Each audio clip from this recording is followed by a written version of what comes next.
నమస్కారం. ఈటీవీ 360కి స్వాగతం. ముందుగా ప్రధాన అంశాలు.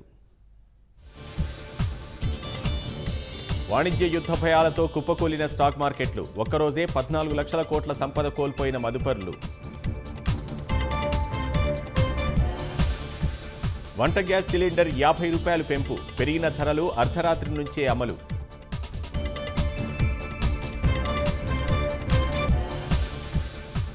ప్రతి నియోజకవర్గంలో మల్టీ సూపర్ స్పెషాలిటీ ఆసుపత్రి నిర్మాణం.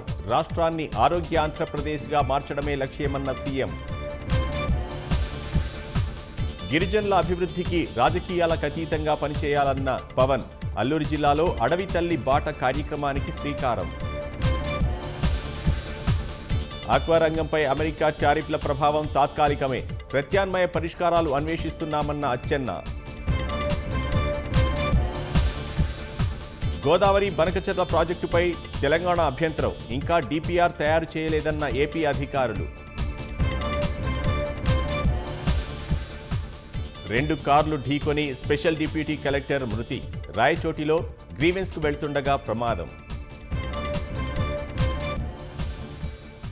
2030కి మనిషితో సమానంగా పనిచేయగల ఏజీఐ మానవాళి అస్తిత్వానికే ప్రమాదమన్న గూగుల్ డీప్ మైండ్.